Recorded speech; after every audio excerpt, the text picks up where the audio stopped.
Hello friends, this is Poonam and welcome to Suvira study points. Friends, आज का हमारा topic है बुद्धि निर्माण एवं बहुआयामी बुद्धि, जो कि सीटेट का चैप्टर 7 है। तो चलिए फ्रेंड्स, शुरू करते हैं और जानते हैं बुद्धि के बारे में। एंड आज हम बुद्धि के बारे में चर्चा करेंगे, बुद्धि की कुछ इंपॉर्टेंट परिभाषाओं पर चर्चा करेंगे एंड बुद्धि के सिद्धांतों के बारे में जानेंगे। इसके अलावा बुद्धि के कुछ सिद्धांत हैं जिनसे ज़्यादा से ज़्यादा क्वेश्चन पूछे जाते हैं, तो उनके बारे में डिटेल डिस्कशन भी कर लेंगे। तो चलिए फ्रेंड्स, शुरू करते हैं और सबसे पहले बात करते हैं बुद्धि के बारे में। तो बुद्धि शब्द का सामान्यतः प्रयोग ज्ञान, समझ आदि अर्थों में किया जाता है। यानी कि बुद्धि की अगर बात करें तो बुद्धि एक ऐसी शक्ति है जो हमें समस्याओं का समाधान करने एवं उद्देश्यों को प्राप्त करने में सक्षम बनाती है। कहने का मतलब ये है कि अगर हमारे लाइफ में कुछ भी समस्या आती है या किसी भी प्रकार की कोई समस्या आती है, तो हम उसे अपनी बुद्धि के प्रयोग से उस समस्या का समाधान कर लेते हैं। तो कहने का मतलब ये है कि समस्याओं का समाधान करने के लिए हम जिस शक्ति का प्रयोग करते हैं या जिस क्षमता का हम प्रयोग करते हैं, उसे हम बुद्धि कहते हैं। और बुद्धि के माध्यम से ही हम अपने उद्देश्यों को प्राप्त करने में सक्षम होते हैं। उसके बाद आगे बात करते हैं बुद्धि की कुछ परिभाषाएं। तो पहली परिभाषा यहाँ पर लिखी हुई है, बुद्धि जीवन की नई परिस्थितियों तथा समस्याओं के अनुरूप समायोजन की योग्यता है। ये कहा है स्टर्न ने। मतलब स्टर्न के अकॉर्डिंग जो बुद्धि है वो विभिन्न परिस्थितियों में या कभी कोई समस्या आ जाती है, तो उसे हमें मतलब उन समस्याओं में या उन परिस्थितियों में अपने आप को किस तरीके से समायोजित करना है, ये कहा है स्टर्न ने। यानी कहने का मतलब ये हुआ कि बुद्धि एक समायोजन की योग्यता है। और बकिंघम ने कहा है कि बुद्धि सीखने की योग्यता है। एंड अगली परिभाषा है, व्यक्ति उसी अनुपात में बुद्धिमान होता है जितनी उसमें अमूर्त चिंतन करने की योग्यता होती है। ये कहा है टर्मन ने। तो टर्मन के हिसाब से जो बुद्धि है वो अमूर्त चिंतन करने की योग्यता है। उसके बाद आगे बात कर लेते हैं कि समायोजन की योग्यता के रूप में बुद्धि को किसने किसने स्वीकार किया है। स्टर्न ने, बर्ट ने और क्रूज ने। एंड अमूर्त चिंतन के रूप में किसने किसने माना है, बिने और टर्मन ने। एंड आगे देख लेते हैं, सीखने की योग्यता के रूप में बुद्धि को किसने किसने माना है, गाल्टन, डियरबोर्न और बकिंघम ने। उसके बाद हम देख लेते हैं बुद्धि के सिद्धांत। और यहाँ पर पहला सिद्धांत दिया हुआ है एक कारक सिद्धांत, जो कि दिया है बिने ने। और बिने के हिसाब से बुद्धि का एक कारक होता है, यानी कि जो भी मानसिक शक्तियाँ हैं या जो भी व्यक्ति की क्षमताएं हैं वो उसी एक कारक के कारण होती हैं। यानी कि अगर आप एक चीज़ में अच्छे हैं, किसी एक फील्ड में अच्छे हैं, तो आप सभी फील्ड में अच्छे हैं। क्योंकि इनका कहने का ये मतलब था कि बुद्धि का एक ही कारक होता है। किंतु इनका जो ये सिद्धांत है ये मान्य नहीं हुआ, क्योंकि बाद में और भी ज़्यादा सिद्धांत प्रचलित हुए, उन्हें ज़्यादा मान्यता मिली। उसके बाद हमारा अगला सिद्धांत है द्विकारक सिद्धांत। और ये सिद्धांत दिया है स्पीयरमैन ने। यानी कि इनके कहने का मतलब था कि जो बुद्धि होती है उसमें दो कारक निहित होते हैं, एक सामान्य कारक और एक विशिष्ट कारक। यानी कि प्रत्येक मनुष्य में सामान्य मानसिक योग्यता होने के साथ साथ उसमें कुछ न कुछ विशिष्ट योग्यताएं भी होती हैं। मतलब कहने का ये मतलब है कि प्रत्येक मनुष्यों में सामान्य योग्यताएं तो होती हैं जो सभी में कॉमन रहती हैं, लेकिन उनके अलावा भी प्रत्येक मनुष्य में कुछ न कुछ विशेषताएं भी पाई जाती हैं। तो इन्होंने सामान्य कारक को जी कारक और विशिष्ट कारक को एस कारक से संबोधित किया है। तो ये दो कारक बताए हैं स्पीयरमैन ने। उसके बाद अगला सिद्धांत है बहुकारक सिद्धांत। ये दिया है थॉर्नडाइक ने। इसके बारे में अभी आगे डिटेल चर्चा करेंगे। समूह कारक का सिद्धांत दिया है थर्स्टन ने। और प्रतिदर्श का सिद्धांत थॉमसन। और क्रमिक महत्व का सिद्धांत दिया है फिलिप वर्नर ने। तो इन सभी सिद्धांतों को आप लोग एज ए फैक्चुअल याद रखेंगे। उसके अलावा जो इनमें से इम्पोर्टेंट सिद्धांत हैं उनके बारे में आगे चर्चा करेंगे। उसके बाद हम आगे देख लेते हैं समूह कारक सिद्धांत, जो कि दिया हुआ है थर्स्टन ने। जैसा कि अभी मैंने बताया था कि समूह कारक सिद्धांत थर्स्टन ने दिया है। और इन्होंने बताया है कि जो बुद्धि है वो एक या दो कारक के रूप में कार्य नहीं करती, बल्कि हमारी बुद्धि समूह के रूप में कार्य करती है। और इन्होंने 7 कारक बताए हैं। इसके अलावा इनके सिद्धांत का जो अन्य नाम है वो है प्राथमिक मानसिक योग्यता, क्योंकि इन्होंने बताया है कि जो हमारी बुद्धि है वो समूह के रूप में कार्य करती है, लेकिन इसके अलावा इसे कोई मतलब जो प्राथमिक मानसिक योग्यता है वो आपस में बांधे रहती है। इसी वजह से इनके सिद्धांत को प्राथमिक मानसिक योग्यता का सिद्धांत भी कहते हैं। और इन्होंने बताया कि इन योग्यताओं को मापने के लिए पीएमए टेस्ट का प्रयोग किया जाता है। और पीएमए का फुल फॉर्म भी याद रखेंगे, प्राइमरी मेंटल एबिलिटीज। तो ये फुल फॉर्म है पीएमए का। इसके अलावा इन्होंने जो 7 योग्यताएं बताई हैं उन्हें भी देख लेते हैं। इन्होंने बताई है शाब्दिक योग्यता, संख्यात्मक योग्यता, शब्द प्रवाह योग्यता, वस्तु प्रेक्षण योग्यता, तार्किक योग्यता और स्मृति योग्यता। उसके अलावा प्रत्यक्षणात्मक गति क्षमता। यानी कि शाब्दिक योग्यता की अगर बात करें तो ऐसे व्यक्ति जिसमें शब्दों की योग्यता पाई जाती है, मतलब शब्दों को बहुत जल्दी आसानी से शब्दों के अर्थों को समझ लेते हैं और उनका प्रयोग आसानी से कर लेते हैं, तो ऐसे व्यक्तियों में शाब्दिक योग्यता पाई जाती है।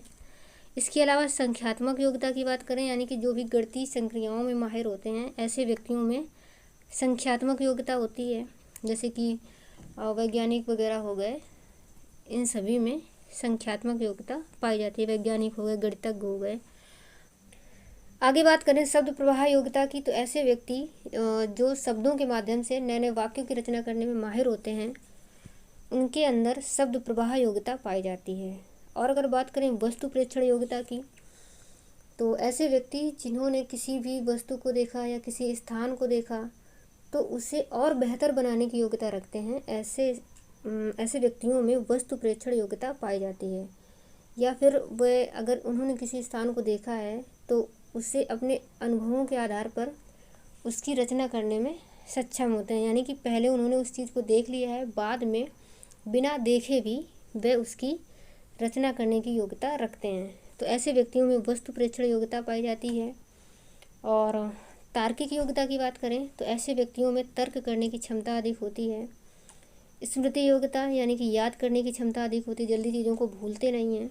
एंड प्रत्यक्षात्मक गति क्षमता यानी कि चीज़ों को देखने के बाद, यानी कि जैसे किसी घटना को देख लिया है तो उसका वैसे ही विस्तृत वर्णन कर देना, ये प्रत्यक्षात्मक गति क्षमता के अंतर्गत आता है। उसके बाद अगला सिद्धांत है बुद्धि की संरचना का प्रतिमान, जो कि दिया है जेपी गिलफोर्ड ने।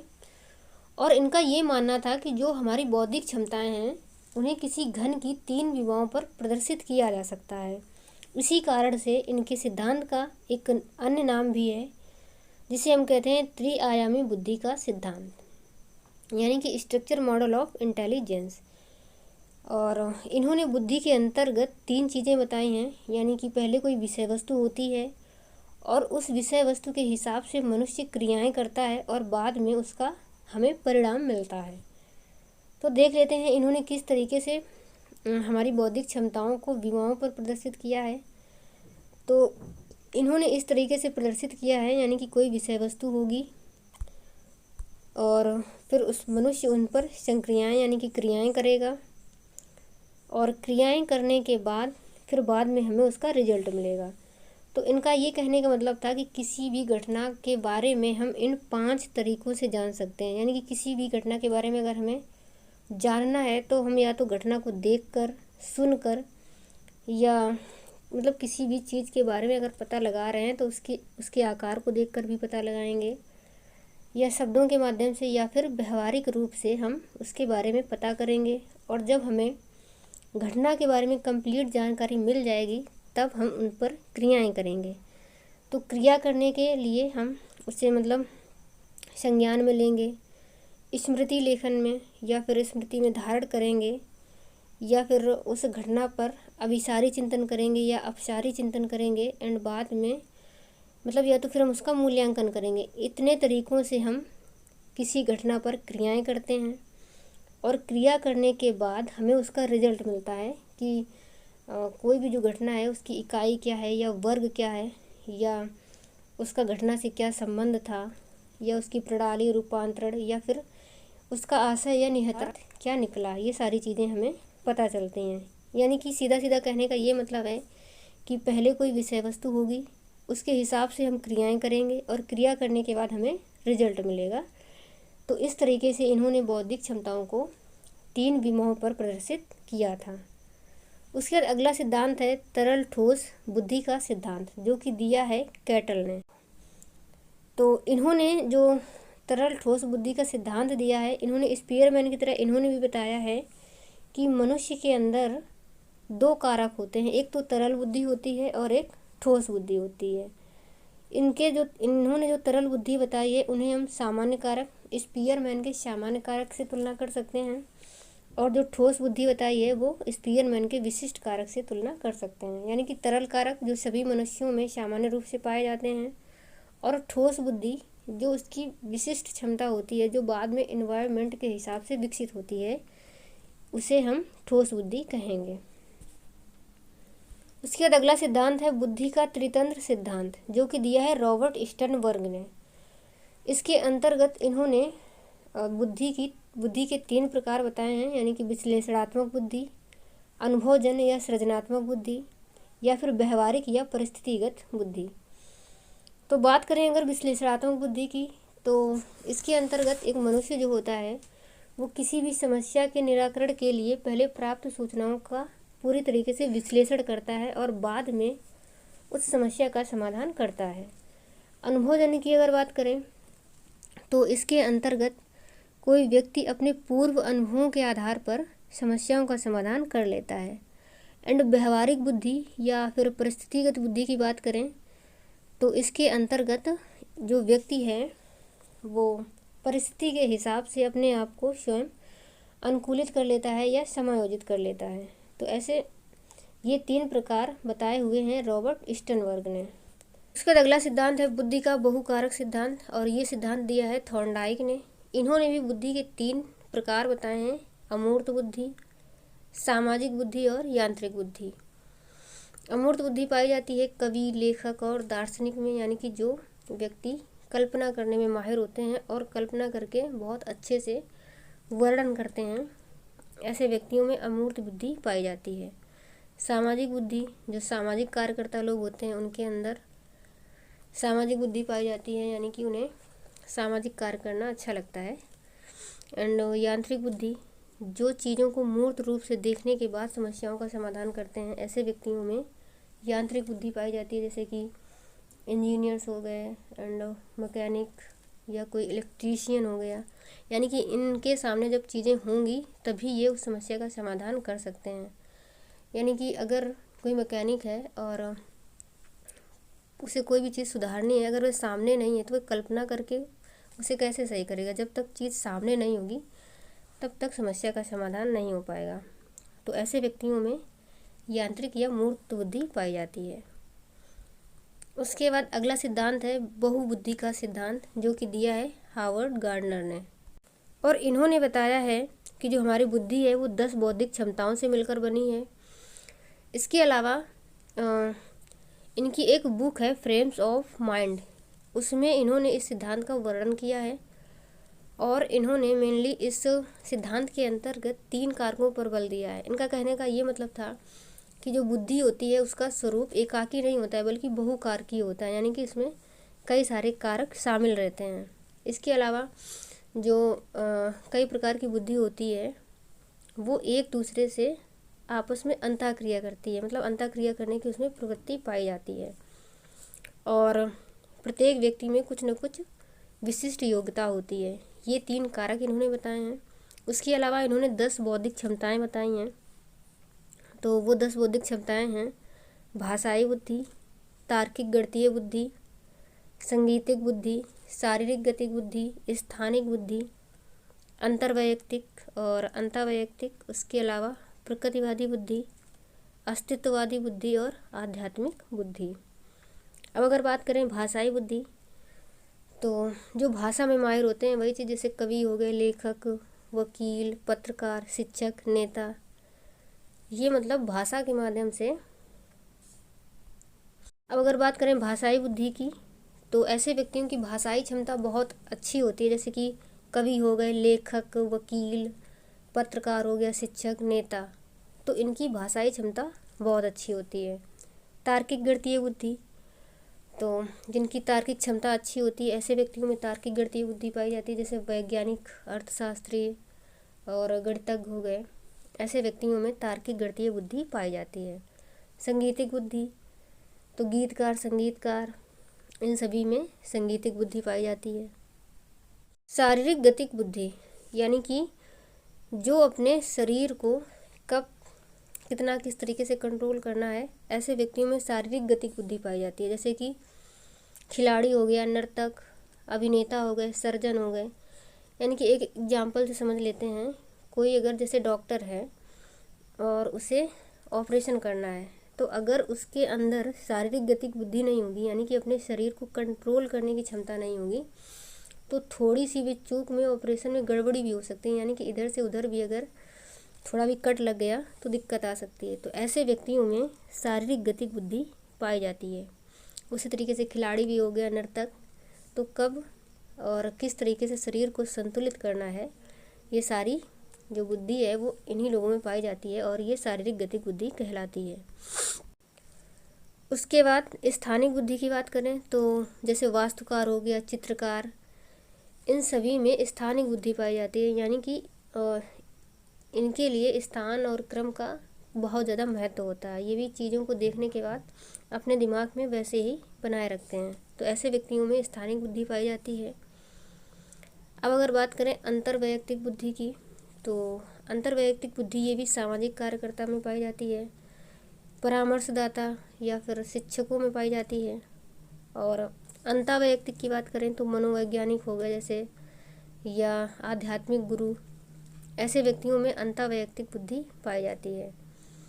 प्रकृतिवादी बुद्धि की बात करें तो जो प्रकृति प्रेमी होते हैं, जैसे प्रकृति प्रेमी हो गए, किसान हो गए और जीव वैज्ञानिक या वनस्पति वैज्ञानिक हो गए, ऐसे व्यक्तियों में प्रकृतिवादी बुद्धि पाई जाती है। अस्तित्ववादी बुद्धि की बात करें तो खोजकर्ता, वैज्ञानिक, ऐसे लोगों में अस्तित्ववादी बुद्धि पाई जाती है। एंड आध्यात्मिक बुद्धि की बात करें तो जो दार्शनिक होते हैं, साधु संत, ऐसे व्यक्तियों में आध्यात्मिक बुद्धि पाई जाती है।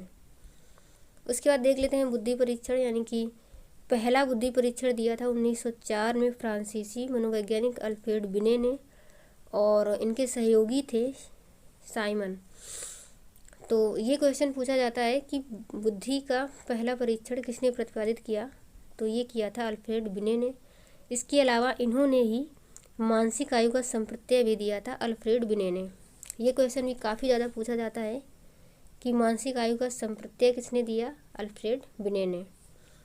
उसके बाद आगे देख लेते हैं बुद्धि लब्धि का संप्रत्यय, ये दिया था विलियम स्टर्न ने 1912 में, और इन्होंने बुद्धि लब्धि को बताया मानसिक आयु बटे वास्तविक आयु। तो यहाँ पे कंफ्यूज नहीं होना है, बुद्धि लब्धि का संप्रत्यय विलियम स्टर्न ने दिया है एंड मानसिक आयु का जो संप्रत्यय है वो दिया है अल्फ्रेड बिने ने, और पहला बुद्धि परीक्षण बनाया था अल्फ्रेड बिने ने। तो इन चीज़ों को याद रखना अच्छे से, क्योंकि क्वेश्चन पूछे जाते हैं तो कंफ्यूज नहीं होना है। उसके अलावा जो स्टर्न का बुद्धि लब्धि वाला फार्मूला था, उसी में टर्मन ने 1916 में 100 का मल्टीप्लाई करके बुद्धि लब्धि को बताया। यानी कि इन्होंने बताया कि जो बुद्धि लब्धि होती है वो मानसिक आयु बटे वास्तविक आयु और मल्टीप्लाई 100। तो अगर ये पूछा जाए बुद्धि लब्धि का संप्रत्यय किसने दिया है, तो दिया है विलियम स्टर्न ने, और बुद्धि लब्धि का फार्मूला अगर पूछा जाए तो ये दिया है टर्मन ने। के बाद हम देख लेते हैं बुद्धि लब्धि और बुद्धिमत्ता का स्तर।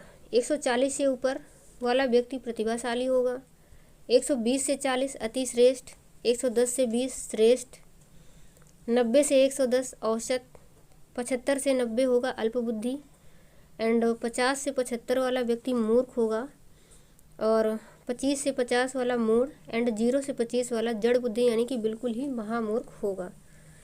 तो चलिए फ्रेंड्स, आज की वीडियो में इतना ही रखते हैं, और मैं आशा करती हूँ कि आप लोगों को अच्छे से समझ में आया होगा। एंड आगे मिलेंगे अगले वीडियो में, तब तक के लिए bye bye and take care.